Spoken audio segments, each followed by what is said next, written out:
Siguiendo con el lore de Los Increíbles, hay que recordar que es debido al material extra del DVD que conocemos un poco más acerca de los otros supers. Y no solo nosotros, sino que probablemente, aunque es información del gobierno, Síndrome probablemente la usó para poder crear a los Omnidroides y destruir a todos los supers. Hey Cubo, bienvenidos al video de hoy, en donde hablaremos sobre los expedientes de los superhéroes. Entonces, en este video hablaremos un poco más acerca sobre quiénes eran estos superhéroes, conocer su descripción, un poco de su personalidad y también su final al enfrentarse a un Omnidroide. Empecemos con Universal Man. Según su expediente, su poder está relacionado a la densidad. Por ejemplo, puede transformar y alterar la densidad molecular, pero su debilidad es la alta densidad. En cuanto a su personalidad, tiene baja autoestima, algo inseguro, y se recomienda tenerlo ocupado. Y hablando de su lucha contra el Omnidroide, fue el primer superhéroe en ser derrotado por la primera versión del Omnidroide, lo que se me hace algo curioso, ya que en su registro dice ser indestructible. Entonces, ¿cómo pudo ser el primer héroe en ser derrotado? Bueno, pues hay que tener en cuenta que Síndrome tenía mucha información clasificada, información que usó para crear a los robots. Y lo más probable es que al ser este súper algo inseguro, pues aprovechó esta ventaja para tenderle una mega trampa. A lo mejor al momento ni siquiera pudo hacer uso de sus superpoderes. Seguimos con Psíquica, cuyo poder es más mental, como generar ondas mentales o poseer otro cuerpo. Pero al mismo tiempo es más vulnerable al momento de poseer a alguien más. Era psicóloga y también se nos dice que sufría de paranoia. Fue derrotada también por la primera versión del Omnidroide. La verdad creo que es un poco fácil imaginar cómo la derrotaron, ya que sus poderes se limitaban al control mental humano.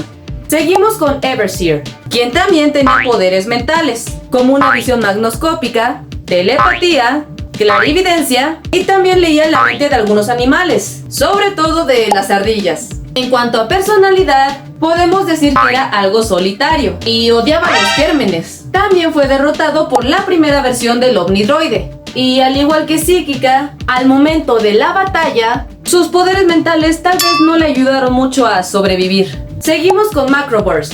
Sus poderes tenían relación al viento, pero era claustrofóbico.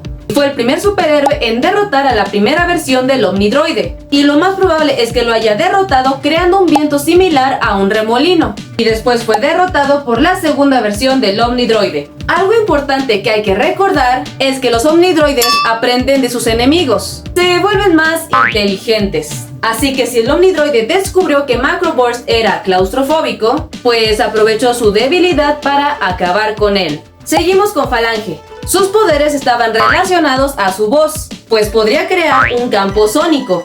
Lo malo es que sufría de laringitis.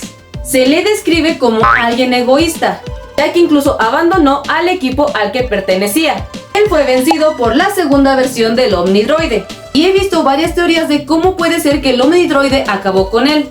Pues se dice que el Omnidroide de alguna forma le arrancó la mandíbula, evitando así que pudiera usar su poder. Seguimos con Blazestone.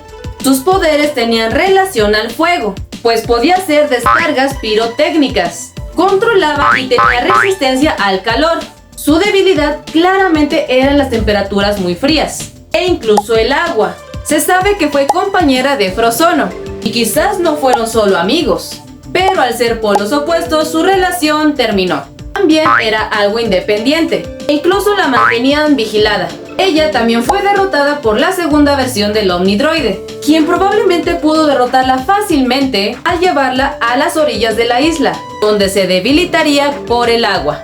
Seguimos con Downburst. Su poder era la manipulación atómica, cambiaba la materia de los objetos, pero no puede cambiarlas a formas muy complejas. Según su expediente, seguía entrenando para desarrollar y dominar su habilidad. Otro problemita es que le gustaba Blazestone. Sí, el mismo ligue de Frozono, por lo que no le caía muy bien este último.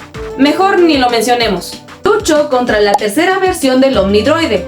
La película no nos muestra bien si anteriormente ya había peleado contra la versión 2, pero digamos que sí y sobrevivió. Lo más probable es que este robot haya aprendido de sus errores, y esta vez sí logró derrotar a nuestro superhéroe. Seguimos con Telúrico, o mejor conocido como Hypershock. quien creaba ondas sísmicas, pues hasta podía crear terremotos, pero también usaba algunos objetos para mejorar sus poderes. Su debilidad es que sus poderes no eran efectivos en materiales no sólidos. Se le describe como alguien de mal carácter y le gusta que lo alaben. También se menciona que tenía problemas con la bebida. Se enfrentó a la tercera versión del Omnidroide y logró vencerlo, solo para después enfrentar a la cuarta versión, la cual ya tenía un diseño un poco diferente y se veía más poderosa, algo que definitivamente fue usado para acabar con este super. Seguimos con Apogee, quien podía controlar la gravedad e incluso elevarse, pero tenía una gran debilidad, que sin luz solar, su poder se debilitaba. Era una superheroína altamente inteligente, pero también le faltaba tacto con la gente. Fue derrotada por la cuarta versión del Omnidroide, y es que aunque era muy inteligente, si el Omnidroide la atrapó en la noche o en un lugar sin mucha luz solar, tal vez ya no pudo hacer casi nada para sobrevivir. Ahora, en la película aparecen más nombres de superhéroes, como Blitzerman, Tradewind o Vectris, solo que solo aparecen sus nombres y no aparecen sus caras, y sus archivos no aparecen como el de los otros supers, pero también fueron derrotados por un Omnidroide, el cual no se muestra, pero lo más probable es que haya sido la cuarta versión del Omnidroide. Seguimos con Telescopio. Él podía disparar rayos láser por sus ojos. Su debilidad eran las superficies reflejantes y también que no podía ver muy bien en la noche sin sus lentes. Era abogado y parece que no tenía mucho sentido del humor, pero era buen tipo, él solo quería ser aceptado. Peleó con la cuarta versión del Omnidroide y logró vencerlo. Tal vez también en ese momento fue cuando descubrió que estaba metido en la Operación Cronos, por lo que después se enfrentó a la quinta versión del Omnidroide, el cual, aunque no acabó directamente con Telescopio, sí que lo dejó mal herido, tanto así que su final fue dentro de una cueva. Seguimos con Stormicide, quien emitía vapores y por lo mismo hasta podía volar. De hecho, controlaba un poco el fuego, o bueno, los gases. En su vida personal, era química, multitasking, cuidaba a su tío, era una persona comprometida, pero sensible a las críticas. Se enfrentó a la quinta versión del Omnidroide, una versión que ya había destruido muchos superhéroes. Ya era un robot más avanzado, y quizás no le fue muy difícil acabar con Stormicide. Y terminamos con Gamma Jack. Este super sí que se volvió famoso.